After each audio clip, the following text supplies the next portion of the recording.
Hello, welcome everyone to Purpose, Passion and Grit, which will probably be one of the strangest Goldster conversations I think I will ever have. My guest is someone who you might call an ordinary family man, who by training is a chef. Some time back, he felt there was a gap in his life, which he set out to fill, and many of us have such longings and itches. But he was drawn towards one of the most closed, cruel and secretive countries in the world, North Korea, with its nuclear weapons, its concentration camps, and its dictatorship. Over 10 years, without telling his family, our guest infiltrated the heart of this regime in a way that the CIA has never managed to do. He was armed only with secret cameras, a gritty instinct, and a personality that opened doors. His life became like one out of a James Bond movie, going from city to city, secret meeting to secret meeting, even planning to create a drugs and arms base on an island in Uganda. This amazing story became a film called The Mole Infiltrating North Korea, which you can see on BBC iPlayer Storyville, and we've got the link up there in the chat. It really is heart-stopping stuff. So, Ulrich Larsen, welcome to Goldster, Purpose, Passion and Grit. Thank you very much, Humphrey. It's a pleasure being here. Been waiting for this. So it's great to see you with the poster behind you of your award-winning movie. That is actually the first day I didn't understand why people look so much at me in Copenhagen. But then I walked 300 meters down the road and the whole cinema was posted up with this poster. So yeah, so that was my new life turned over in 10 seconds.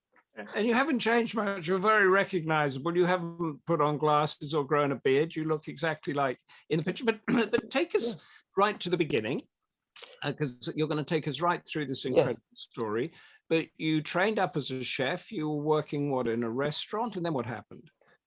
Well, I was having a normal life. And at one point, I was start feeling a bit sick. And I went to the doctors. And from the doctors, I went to the hospital.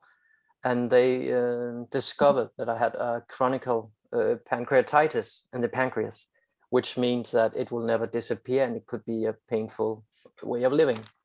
So I was asked to stop my work as a chef. I went on government benefits, but was like, I've always been working and grew up in a family. My dad has his own business and my mom was working there. And so I needed to do something. And in that period of time, Mads Brügger, the director of The Mole, he had done a documentary named The Red Chapel.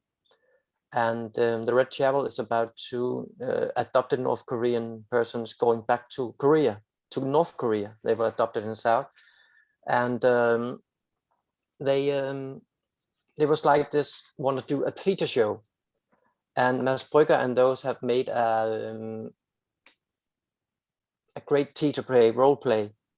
But the problem was this role play was having a character that was independent. And you don't like that in North Korea because nobody needs to stand out except the leaders. And then the North Koreans start to put this apart in small pieces and change the whole thing. And one of the most bizarre thing in this cultural relations and exchange was that one of the actors, Jacob Nussel, he's born as a spastic, and they don't want to have handicaps in the streets in North Korea. So the North Korean asked Jacob to play a handicap. He was a normal person, but has to play the role as a handicap. Okay. It was that bizarre the whole way through, and it got my attention. So you saw a documentary about North Korea, and that drew you in to. It gave you the purpose, as it is, to do something.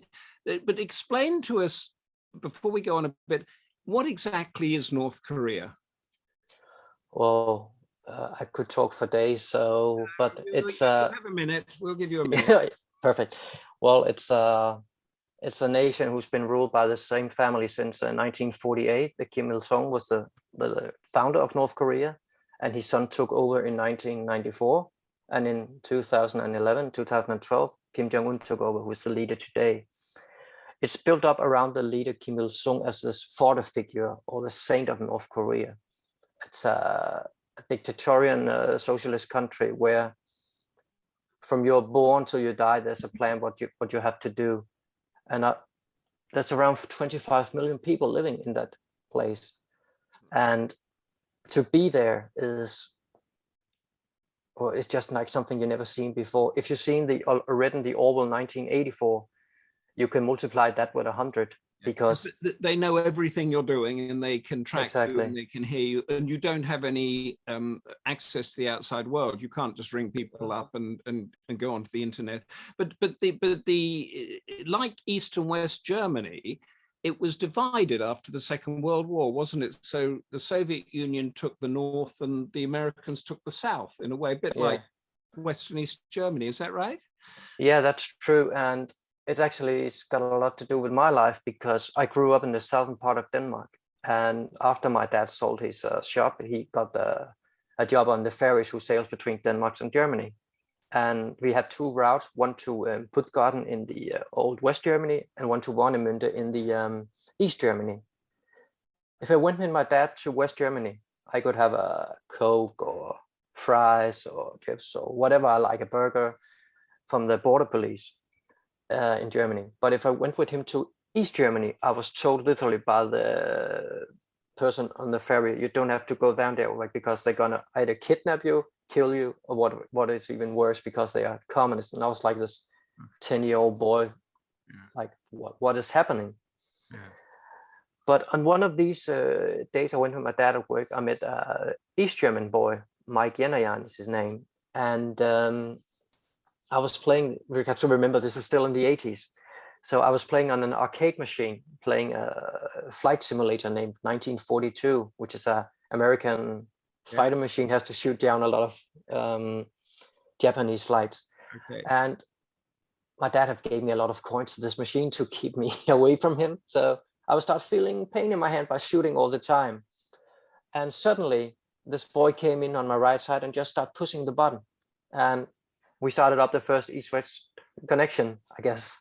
Okay. And he was from East Germany, wasn't he? He was from East Germany, yeah. Okay, so that puts you realized he was a human being and not a sort of part of an evil empire. Exactly. And it was just, we started to change our addresses and start to be good old pen pals. Yeah. And start writing each other letters. And I'm so lucky that when I grew up, we had one Danish TV channel and 3 German. So I taught German language by watching German television. Okay. So at one point, my mom and dad said, well, I think we need to visit this family to see how it is in East Germany. And going there as a kid, coming from my safe place, and Nakskov is the name of the city, with a burger bar and arcade machine and everything, to go down to a dark city with a smell of, I don't know the English word of it, but when you fire it up in the communist country, you use a kind of a special way of coal, a special kind of coal, who really stinks a lot all over. Okay. And smelly coal. Yeah, and I can still remember this in my nose. And coming to their home, the mother was a school teacher and the dad works as a chef on the town hall in Rostock. Mm-hmm. So they were in the top of the hierarchy, so to speak. So they have got this award trip to go with the ferry to Denmark and back. They were not allowed to go off the boat, but they could, go up and watch in and go back. But being there, seeing a supermarket with nothing in, like 3 bags of flowers and 1 bag of pasta, and waiting 1.5 hours at the bakery for bread for the breakfast, getting told afterwards we were lucky they had bread today. That I couldn't believe it.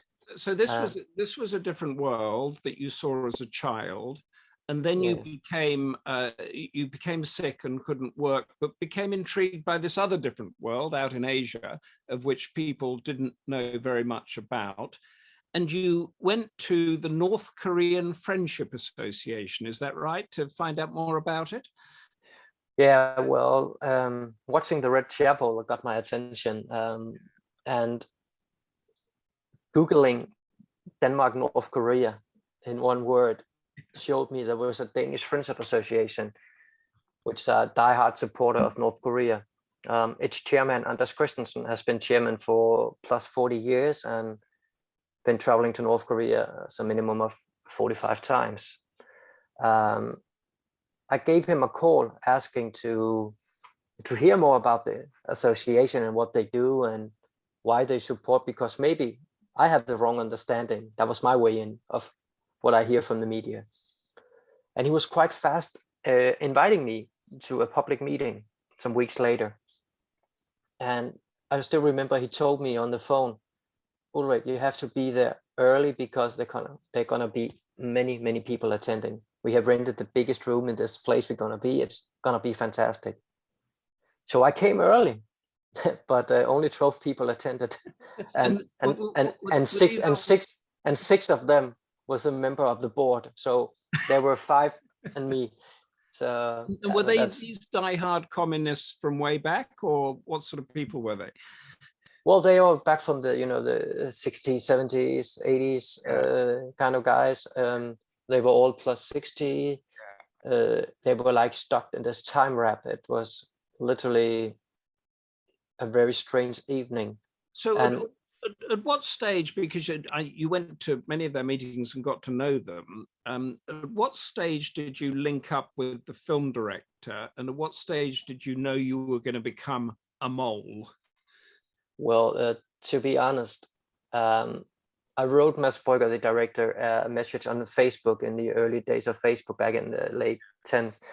And I wrote him that I have found his documentary very interesting and I would like to visit North Korea. I found this Danish association. And if he ever wanted to do something with North Korea, I was ready to help him. Quite naive, actually, and didn't expect anything to come back. But the day after, it was just a mind-blowing letter back from Mads telling his views of North Korean communist society and what he experienced during his project. And he then ended the letter by, but Ulrich, it sounds interesting, so please keep me posted if anything interesting happens, and then we can maybe do something. So I was attending a lot of meetings, and what I really was thinking was to do like a Red Chapel too, with a bit of comedy and showing this Danish association of, let's just say, funny people living on another planet in the political way.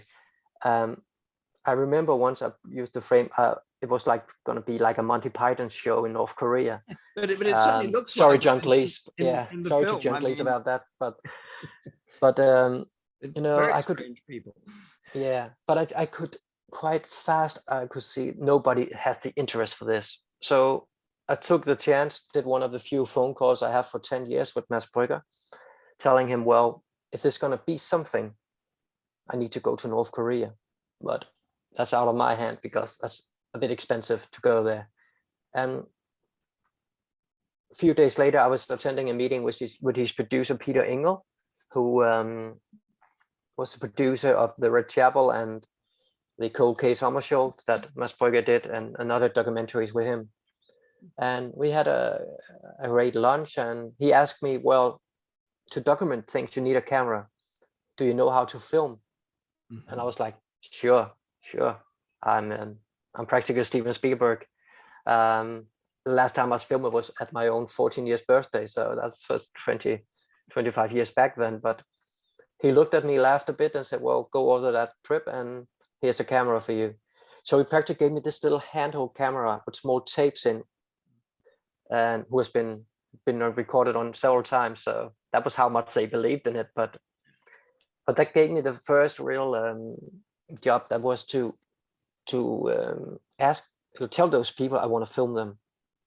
So I came up with the wise idea at a board meeting in the association that there is this great internet phenomenon named YouTube. You can make your own films and put them out. Mm-hmm. How about I film what we do here to tell the Danish people how fantastic North Korea is? And the chairman, Anders Christensen, he is so happy to see himself. So he said, let's do it. And I literally think for those 10 years undercover, before the mole came out, they were watched 70 times in total. I did 7-0 times, sure. Yeah. But whereas the mole has been seen by millions. Well, what I want to do now, Ulrich, is begin, because you've got some pictures that you send over, and to talk through the story as you do that. But as Ben is running this now, so that I can do it. But just before we start on this, because you've got there, what is North Korea? What a dreadful place is.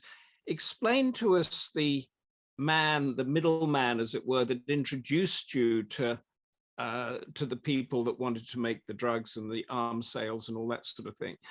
Oh yeah, well, he's a funny person, a scary person. His name is Alejandro Caudebenos. He's a Spaniard, and he has founded the North Korean Friendship Association, KFA. I met up with him in Pyongyang, and he asked me to. I got a medal when I was out there from the regime, and he was at the same award show, if so to speak. It was going big up, and we talked quite brief. And he said, "Well, Ulrich, when you come back to Denmark, send me an email and let's connect." And that was what I did. And he lives in Tarragona, which is south of Barcelona, and as most Danish people and British people, I love football. Sorry, I had a problem with my table, sorry. He wrote me a letter that we could meet up, and we talked for hours in Barcelona. I was undercover as I was going to watch a football match. Okay. And when he came with his own assistant at my hotel. It was quite funny, actually, because in my eyes, he's just us. Yeah, sorry to say, but he's a clown. He asked me if I wanted to be his official delegate, and I was like, official delegate of what? And I was like, of my KFA. You should be the person in Denmark protecting North Korea. You can talk to the media. You can allow or disallow access to journalists. If the North Koreans send you name some journalists who seek access to visit North Korea or do a show. And I was like, okay, it sounded a bit strange, but that was actually what it was. So I said, well, that sounds nice, and thank you very much. So I went back home, and Mads Brugger said, well, that's a great idea. Just follow on that.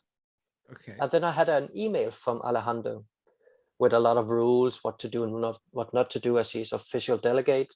And he ends this letter up by asking me if I knew somebody who want to invest money in North Korea between 50,000 euros and €1 million. We could do something together. Yeah. So that was how it all started to talk about investment in North Korea. Let's this is great. So that somebody investing money, you've got this very strange Alejandro character. Just to explain, this is North Korea, 25 million people, 1 million people in concentration camps, the Kim dynasty now in its third generation, nuclear weapons, under sanctions and restricted travel. Let's go to the next shot. Oh, that's me, a young me. That's a 10-year-old picture. It's been taken in the North Korean embassy in Stockholm, Sweden, some weeks before departure in North Korea in 2012. They have arranged this celebration of Kim Il-sung. So people from all of Scandinavia who supports North Korea were invited to the embassy. Okay. And the picture behind it, is that Kim Il-sung and Kim Jong-il, or? Yeah, yeah, it was a very old for picture. the North Korean. Yeah, it was very emotional for the North Koreans because I wanted to have this picture taken with the leaders. Yeah, which are I know that's the kind of thing they like, because that really shows that you respect the country. And this dynasty, these people are seen as gods, aren't they? You can never say anything against them. Not at all. It's actually, it's like you will be punished to sit on a picture of one of the leaders. That's how cruel the nation is. And then you made it there, didn't you, in the next shot? Yeah, well, yeah. That's from my second trip. It was minus, I guess, 20 degrees at that time. It was a short break we had during our negotiations with the regime. But it was very important for them to show the other person I brought in. Yeah. this the square of the Kim Il Sung Square, because it's something unique for them. Actually, I stood in the left of the pictures, just below the balcony. I was standing in 2012, 5 to 8 meters from Kim Jong-un passing me Oh, by. really?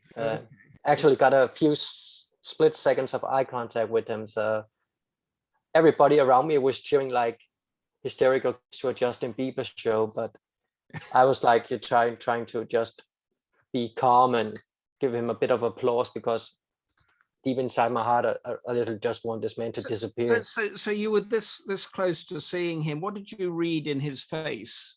He's in his 30s, isn't he? He did some education in Switzerland, and now he runs this. What did you see there? It was like he didn't want to be there.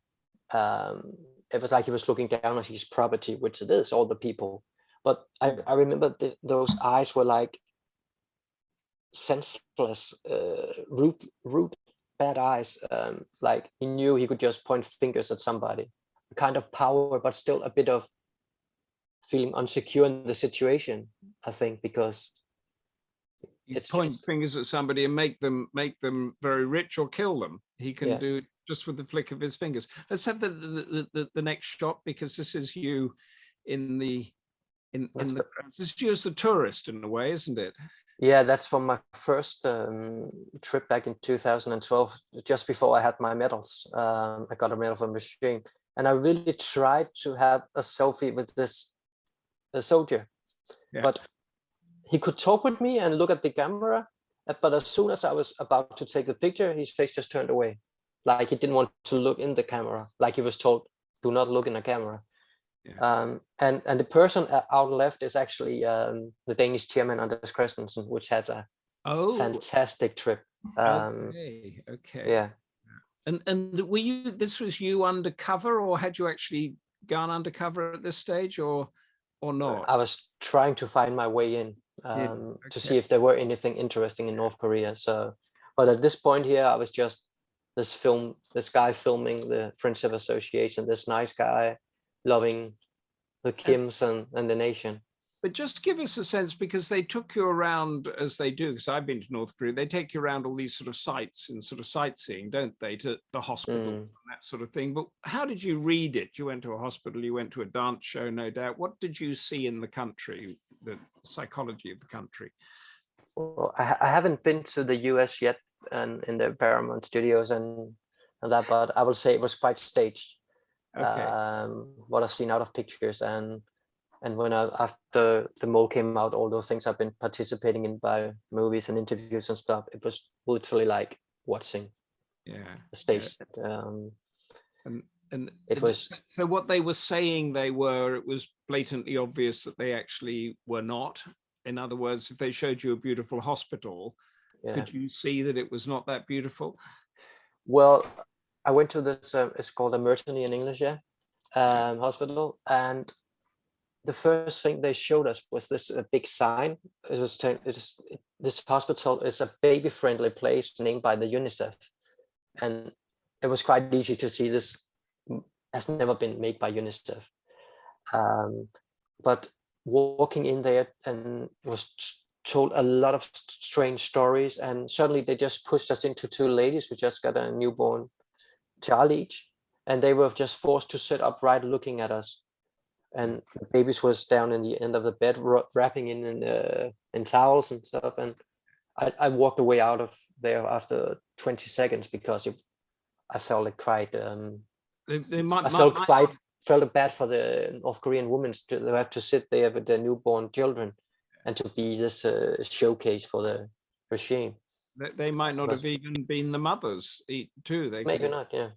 And I remember I walked down the hall, and I still have the recordings actually. I saw a lot of kids in small boxes, and instead of diapers, they had taken plastic bags like you use for garbage, where you have this zip in the top, and zipped it around the wrist of the children, so they were practically lying in their own urine and feces. It was so bad, and I was just like asked and told 10 meters away, this is the most caretaking place of children. And then I saw this, and I was actually, get back here. And I was like, yeah, sorry. And they didn't want me to see that part. And I just pretended like nothing happened.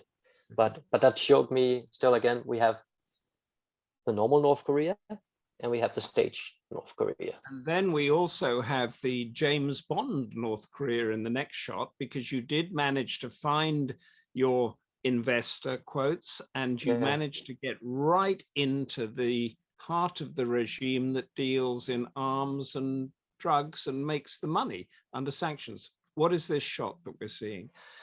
Well, this shot is it's actually quite unique because it's filmed with my own camera of a North Korean. I was in a basement. Alejandro asked me to find an investor to take it from the top.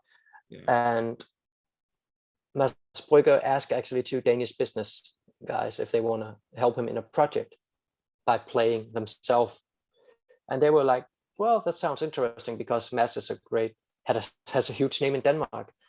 And he then told them, well, you might have to go to North Korea then. And they just said, whoa, stop, not interested, because with all the sanctions and stuff, it could kill your business right away in any sanctions or punishment. But in the 11 hours, actually, we didn't have an investor. We had nobody. And I had arranged a meeting in Oslo, to meet up with the first time with Alejandro, which brought us to North Korea. And out of the blue, Mads had remembered an old person he met to a radio award show, and that was Mr. James.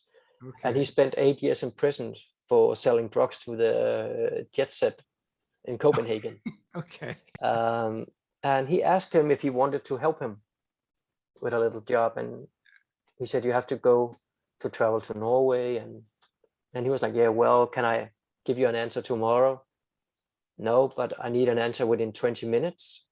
And then Mads said, well, actually, you're going to play a role as a millionaire or billionaire. And it's got something to do with North Korea. And Jim was like, okay, I'm ready. Off you go. And the next morning, we met up in the airport in Copenhagen, and we had literally 45 minutes over breakfast to find out a cover story. And that's it. And then we got thrown into the lions, and the story really started to get interesting. And so in this picture, there's you and Mr. James, who's a convicted drug peddler, but very knowledgeable. I mean, you can see in the film that he knows exactly what he's doing and knows the jet set. And the others are the North Koreans that are trying to make money out of illegal arms and narcotics trade. Yeah, we have the president of the Norea trading company's weapon factory. And we had the president of the pharmaceutical industry, who was the one who could provide us with methamphetamine. And then we had one of the, we never found out his real position, but we assumed that he is a part of the North Korean intelligence service. And we literally went down to a basement in a slum area of Pyongyang and were asked to go down this basement. And I really thought we'd blown our cover. I was literally just expecting the sound of the gun who's being loaded and then lights out. But there was this big door covered in black leather, and we were asked to go in on the other side. And looking in that room from the beginning, there were lights, balls, and music, and a massive table with a lot of food and a karaoke machine. And we were told, when the door closed, you're going to meet up with the president of our arms factory and from the pharmaceutical industry. And I was like, wow, is this really happening? Or are they playing us now to, to kill us later? But certainly during those conversations, they took up a whole menu card of weapons for us. Okay. And we were... Let's see that, Ben. We've got some of them here. Yeah, exactly.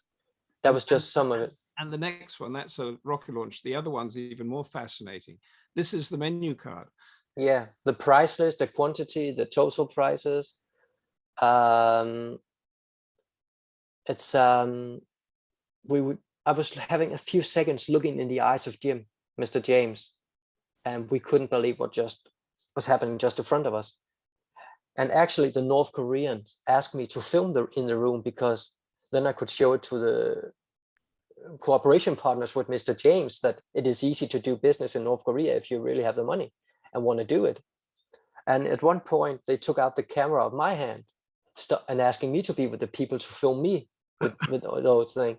And I was like, wow, they're really gonna kill us now. They're gonna film my own camera, me getting killed. And suddenly, doing all this thing, the president of the arms factory, he stood up and he walked just across the room and he took the microphone and started singing karaoke. But it's in the Asian culture, they like to sing karaoke, so that was okay. And then they said, but Mr. Larsen, you have to sing a song. And I was like, no, I'm not that good singer. But still I knew it inside that it's not very nice saying no to those kind of things in North Korea, and they don't care how it sounds, just you have fun. And I agreed to sing a song, and I said, well, it's gonna be English, it's gonna be a short one, and it's gonna be really, really, really, really easy. No problem. And I just took the microphone expecting some Let It Be or Hey Jude, because I knew they had Beatles on. But they put on Celine Dion with My Heart Will Go On from Titanic. And I was just like, sorry, we need to stop. And to save the whole thing, I started to sing a Danish Tindrel song, with the kind of things you do with your arms and legs to that. And that really did something, because as the North Korean said, it came from my heart. It was something that meant something to me and my children. So they were really happy that I showed my feelings of my family and to the regime. And well, did you think you were safe then once you had done that, because you were very nervous? No, not at all. But not at all, because being in North Korea is just scary, and doing the things we did, if those kind of information came out, it will be a catastrophe for the North Koreans. Let's just go through this menu, because I find it fascinating. So a Scud missile with an HE warhead, whatever that is about $5 million, and you can get 5 of them for 25 million US dollars. And then you sort of go down a self-traveling launcher, another $5 million, thermobaric warhead, $5.5 million. Yeah. And the scary thing is that's the closest you get to nuclear weapons, actually, those thermobaric missiles. Yeah. And it was just, I literally thought that we will never be able to bring this back home with us. And they wanted you to buy these missiles, or find a buyer for these missiles and deliver them to that buyer. Let's go to the penultimate shot we've got here, because this is really the James Bond setting, isn't it? Which country are you in, and what were you planning to do there? Well, we are in Uganda, in Africa. And when we were back in North Korea, we did an arrangement because it would look stupid if I was traveling in and out of North Korea with Mr. James 10, 20 times a year, because that will be unnormal and will bring some attention from the like the CIA or the Danish intelligence service. So we decided to build up a factory in Africa. And first we came up with Namibia, because the North Korean has experience from Namibia. Yes. But Namibia, they closed down the communication with North Korea.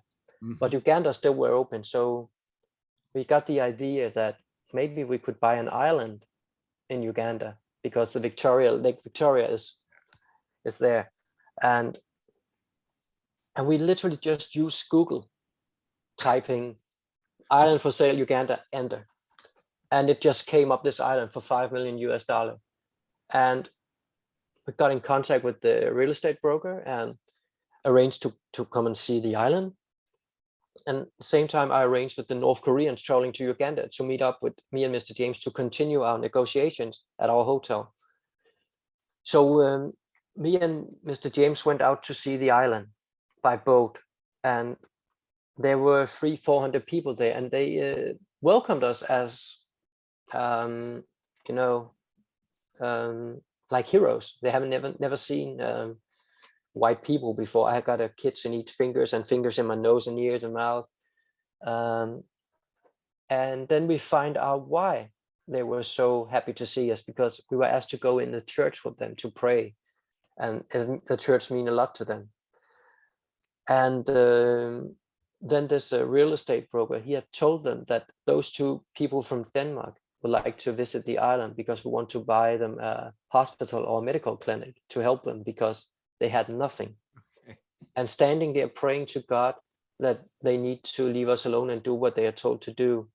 And literally, when we paid the money, if we paid the money, they would throw the people away the island within 3 or 4 months. And that was really a scary thing to know, that that's what money can do. But we had the North Koreans back in Kampala, and they also want to see the island. But we decided not to make anything, worse or better. So we arranged a helicopter to fly us around the island. Mm-hmm. And those 300-400 people we were told was living on the island, could you multiply with 10? There were thousands of people. Goodness. And they were going to move them all out of the island and let you come in and build your arms and a narcotics base there. Yeah, and the worst thing is actually the nearest island was around 20 minutes by boat away. Mm-hmm. But the average depth of the Lake Victoria in that area is 84 meters. Mm. So we couldn't even see how they were able to move the people and the few belongings they had. So it was so cruel. I was actually told that if you want to kill somebody, you want to hire a hitman, you can have people move away for $50 and all the leads will be gone. $50. Let's go to the last shot, because as you were doing the island, then you decided to, or you revealed yourself, didn't you, to everybody in order to make the film. Incredible film, everybody. You see you see the characters, you see Mr. James, you see Alejandro, you see those secret negotiations, and you go from city to city. I've lost count of the number of cities you went to all around the world as they do these deals. But how did you stop being the mole? Whoa. COVID came, and just before COVID came, Mr. James disappeared from the project, because the next phase we had to do to go on was to pay a lot of money to the North Koreans, to a Jordanian business guy who wanted to help us and That's right, yes, and start to build up the factories and stuff. So Mr. James just disappeared. He became a ghost, but I was still. He does well. Yeah, he's fine today. He has some massage clinics in Copenhagen at the expensive hotels, where he offers to sports massage and have some of the most famous Danish people from the sports world getting massage at his clinics. And he has a great life now out of the criminal thing. So I'm really happy for that, for him. But for me, I was still going to be there, because at some point, it's not my responsibility that Mr. James disappeared. Yeah. So I told that to Alejandro and was actually expecting him to kick me out of his KFA. Yeah. But he said to me, well, Ulrich, this is not the first time I experienced this. Mr. James is just a capitalistic bastard, and I've been dealing with many people like him. Forget him. Let's find a new one. You're good at it. And I was like, whoa. And then he asked me to host the annual meeting at the KFA in Copenhagen. Okay. And Alejandro was back in 2016 arrested and charged for possession and selling of weapons in Spain. So he has his passport still withdrawn and can't leave Spain. So I was literally running the meeting myself. And there came some attendees, and I actually told them about this project, not in details, but the weapons and stuff, but that I tried to build a factory. Even the producers got made a model of this architecture papers in North Korean centers. And I think this is going to kick me out now to expose those things. That that didn't happen either. He just asked the people who took a picture to delete it again of this thing. And well, then we came in 2020 and we went to September. And we decided that now it was the right time to tell Alejandro the secret and the truth revealed for him. So I actually told him I was going to do a lecture in a school in Copenhagen to tell the kids about the real North Korea in his eyes. And those kids would be really happy if Alejandro would participate on a Zoom line to ask a few questions from the people. And I have told him that the minutes before we go in, I would just have a small chit chat with you and, you know, tell him how is the environment here? Is it great? Is it gonna be a heavy night for him to ask questions? And instead, the director, Mads Brygger, he just came in on my right side, and I told him I've been a mole, and I've been practically lying for him and all the others for 10 years. And what I didn't know was that Mads Brygger, when he did the research for the Red Chapel, he started back in 2006. He went through Alejandro Cardenas and went to North Korea with him. And after the release of the Red Chapel, Alejandro has hated Mads Brygger as more as anything else, any other journalist in the world. And now I was sitting just next to that man. I was his most trusted employee, so to speak. And I'm sitting next to his worst enemy in the great collaboration. And he just switched up the camera. And that was it. This is great. If we can go back to the two of us again, Ben, thank you so much for that. That was brilliant. Now we got some questions in. Anybody's got anything to ask Ulrich, do so now, because Barbara says, if your cover had been blown in North Korea, presumably your life would have been in great danger. Do you feel completely secure now? Well, that's a great question. I knew, Barbara, thank you for the question. I knew when I were in North Korea, the times I went there, I knew if something's going to happen, it will look bad for me. And when you go in North Korea, go literally into a black hole communication-wise, because you can't get any contact out. Your mobile phone doesn't work. If you take up a telephone at the hotel room, they would simply just cut the line. But I was lucky, and I think also I was very skilled. I was told that by a former CIA agent as well during the whole 10 years, who taught me some tricks to act like a mole. And what I did to be this trustworthy guy was to be 95% myself, and the last 5% is the mole working. But after the release, no training, did you? I mean, you hadn't been through like a CIA course or a special forces course, so your mindset was that of a civilian. Yeah, well, I had 1 week in Washington D.C. with a former CIA agent. That was it. Yeah. But you know, being as much as honest as you could be, it's what works. Because if I told people from the beginning, I have no wife, I had no children, I just myself, living in my little communist place in Copenhagen, I could sit in a meeting in Dublin, a fantastic city. We have a few meetings there with the KFA as well. And one of them, we were talking, I said, well, I don't have kids. And the week after, or the month after, we could be in Cologne in Germany. And one could say, hey, I just bought my son a bike yesterday and he was so happy. Yeah. And if my mindset was, you know, having a lot of lies, I could easily say, well, I remember when I bought my daughter a new bike. And you could blow it quite. I could blow it that easy, yeah. Angie has a question here, which goes really to the heart of your personal life, because you didn't tell your wife all these 10 years. And I don't want to go too deeply into how that works, but Angie says, Ulrich, what kept you awake more at night? The extreme personal danger you had put yourself into, or the fear of your wife, as you hadn't told her anything about your double life? What were you afraid of, the North Koreans or your wife? Oh, that's a great question. My wife. No, well, it's the reason I didn't tell my wife is the truth. She knew I was traveling, I actually told her I was helping a movie company with some camera settings.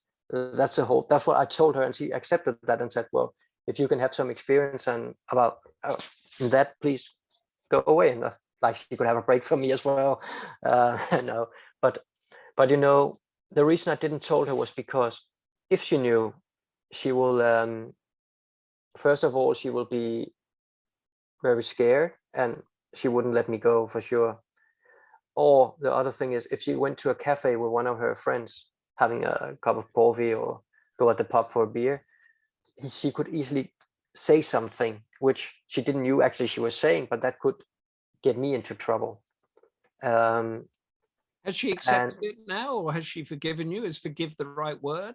Well, I think I never think she will forgive me, but I think she accepted it as it is, because I played myself in mortal danger, that's for sure. I think more is my oldest daughter who really got mad at me, because what I say in the end of the mold is, I'm asked by Ms. Brugger if I ever wanted to be on the cover again, and I say I don't think so. Yeah. Or you should never say never. And she put a lot in that because she fear I will do something similar. But as I said to her, I cannot go back to North Korea. Oh, I'm sure I could, but I wouldn't come back home. Yeah.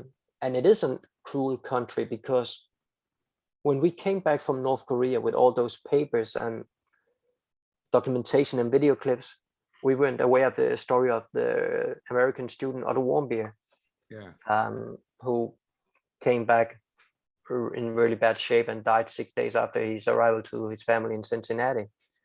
And he was there under those circumstances while I was traveling just near him in North Korea, doing those things, being treated as, well, just say, as a leader of the regime with everything. Lilette Butler, who's seen the film and says it's hard to believe, and I agree with that, but it's fantastic, says, so was your plan and risking your life from the beginning to end just to make a documentary? Was it just to make, but there was also this looking for purpose, wasn't there? Yeah, well, as I started to tell that, my life took a big change, and I didn't want to, we call it in Denmark, if you are getting ill and have to stay home, and they like to call it the Netflix life, or the primetime life. And I felt I was more to that and didn't want to be set in this box as I wanted something in my life, and I never expected to get in that kind of danger. But I think my way of looking at human rights made me continue this when I saw, if we bought this island, the real Ulrich could be out there, or Mr. James, who wanted to buy the island, who wanted to buy the weapons and sell the weapons. We could literally start World War III, which, well, sorry to say, what's happening in Ukraine now is really bad now, but we could start up a civil war somewhere if we wanted to sell those weapons. And there's so much material that is not in the mold, which prove how the North Koreans are just spreading all over the world. But it shows that, I mean, once you realized it, and you didn't begin thinking it was going to be dangerous, but you showed that you're not a quitter, that once you'd got the bit between your teeth, as we said, you decided to see it through. I always been doing that. Also as a chef, because if you start up something, you finish it. I could easily have said in 2000, after I came back from North Korea with all the papers and stuff, I could have told the production, well, we stop here. But the things that came up and the time to digest what I've just been through, and my own mindset of wanted to help those people in North Korea too, I hope one day to achieve freedom, made me continue to put as much as evidence as possible into this. Eileen makes a comment here. Oleg Gordievsky in The Spy and the Traitor by Ben McIntyre, a Soviet spy, also did not tell his wife, as it would put her in great danger, which is your own thing, although he was a professional spy and you were a chef who sort of did it. Angie has, how has your North Korean experience informed, changed your childhood view of that of the other dictatorship in the GDR? Oh, difficult questions.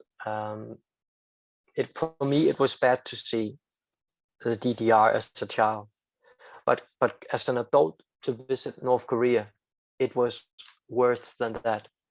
Not East Germany is actually a summer holiday camp compared to North Korea. One of the things I experienced as a kid in East Germany was that they didn't fear the leader, but they fear the secret police, Stasi.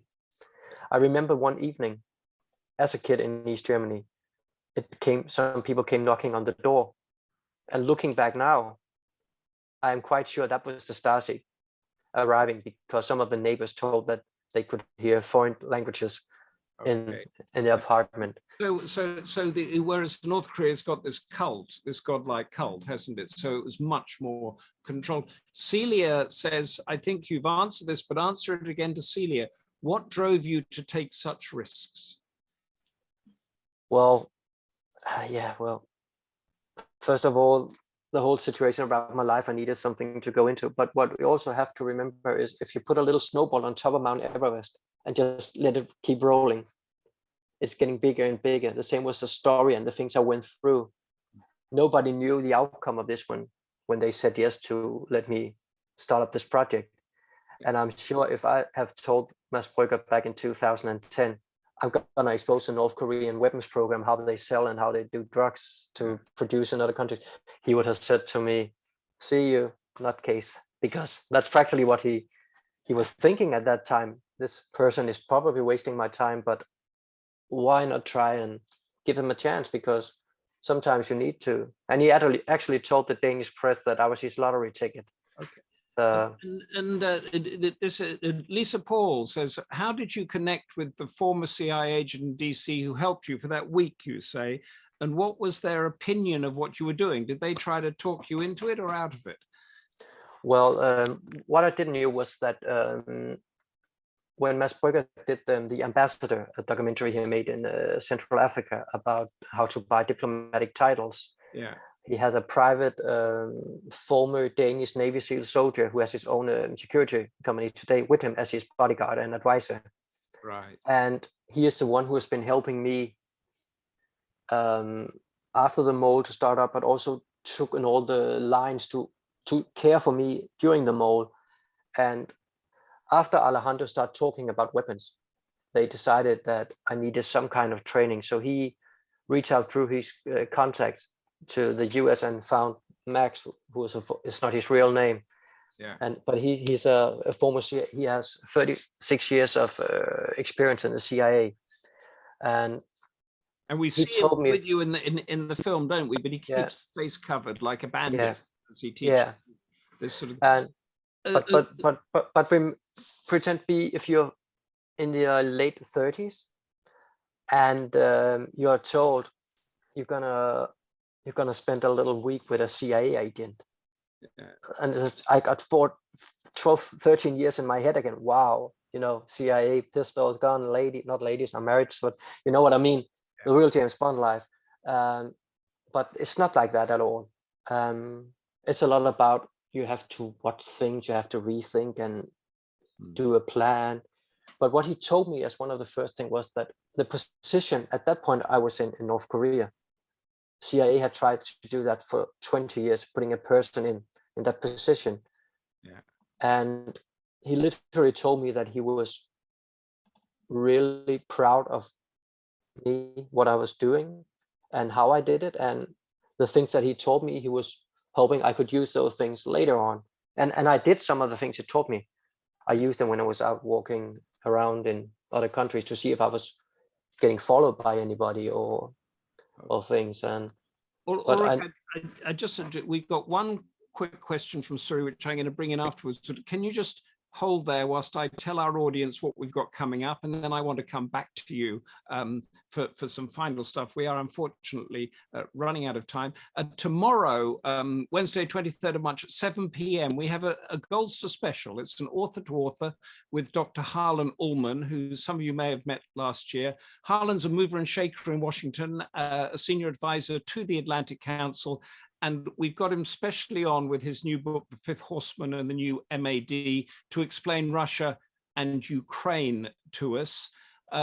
Thursday, March 24th, that's in 2 days' time, we're going to go into psychology and history with Dr. Peter Hughes and his poignantly titled book, The History of Love and Hate in 21 Statues. Remember all that statue furore? Peter is your man to quiz and challenge on that one. The next day, Friday, March 25th, Book of the Month, a debut novel, The Appeal by Janice Hallett. It's a small town mystery. Starts with the arrival of two secretive newcomers and ends with the tragic death, with much of the action taking place around an amateur dramatic society. And March 31st, I'm with Inside Story with KJ Howe, Kimberly Howe, who writes thrillers with a tough and complex female lead character, and is also the chief executive of Thriller Fest. That's the annual conference that brings together stars like Lee Child, Frederick Forsyth, Peter James, and George Martin, who penned Game of Thrones. Come into that world with me and Kimberly Howe on March the 31st. Ulrich, are you going to pen a thriller from your experience? Oh, yeah, well, actually, I started to go out and tell my story in public. And I'm starting out of a book to tell my story. Okay. And it will be in English to start with, because there's Great. been so much interest from the whole world. Great storyteller, yes. Yeah. But I am connected with SpyX in the US about going there to tell my story. Yes. Actually, yesterday I was in my hometown, and I have plus 50 people writing me every day from schools around Denmark who want to use me in their project. Oh, really? It was actually, it was actually last year during the examination time. It was a thing who went into the examination of the project for the kids in Denmark. We have such a special way of doing the examination, so a lot of people chose me as their subject. That was quite surprising for me, that chose what. But a quick question from Surin, a really quick answer, please. Where from and how do North Koreans secure raw materials for their weapons industry? Well, through people like me and Mr. James, because if we build up a factory in Uganda, it's easy for us to buy the things we need. And then the North Koreans, they're going to send their specialist to Uganda working for us. Yeah. But if you give the North Korean a tractor, they will literally throw it down to pieces and copy every single item of it and start rebuilding their own product, because they are so skilled doing things, because they have been under so very heavy sanctions for 3 decades now. It's a non-quitting country. Yeah. So Alejandro will be finding more people that aren't making films, that are genuinely interested in doing it, to come in and build this sort of stuff. Lots of messages coming in here. Barbara Snell, thank you, Ulrich, an astounding story. Celia, thank you, fascinating story. I still find it hard to believe you could take such risks. Courage by the bucket load, courage by the bucket load. We are out of time. That's it. The incredibly brave, the purposeful, the passionate, and the gritty Ulrich Larsen. Thank you so much for telling your story. Pleasure being Until here. Tomorrow at 7 o'clock, author to author with Harlan Ullman and me. Thank you, Stephanie, Ben, Adam, Jody, all of the Goldster people, Sam, who keep Goldster alive and running. Thank you all for being here and for the stream of comments, and congratulations for Ulrich coming in.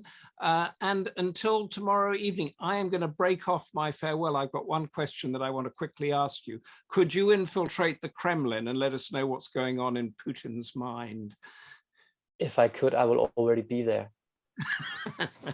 I've actually got a lot of people writing me if I don't want to go to Russia and find a way to take him out, because, well, I don't even think Putin knows what he's doing. In my opinion, he's just trying to get Russia or the Soviet Union back to what it was before the Tsar time. Yeah. I have heard from some Danish journalist who is in Kiev at the moment and been speaking with them, say it's literally hell, and it's so many propaganda things being doing by the Russians to make the Ukraine looks worse. So, and of course, it's the other way, but I never understood. My youngest child asked me, Dad, why is there a war? And I was just, I really don't know. It's a sick man in a very high position, and one of his allies is Kim Jong-un in North Korea. Who voted for them in the United Nations. Maria Collins, a truly amazing story. Looking forward to your book. And she can remember the old brown coal smell in the GDR that you mentioned. Lisa, fascinating discussion. Well done, Ulrich. Thank you. Goodbye, everybody. Until tomorrow evening. Bye-bye. Stay safe. Thank you. Stay active. Stay involved. Bye. Thank you. Bye. Thanks a lot.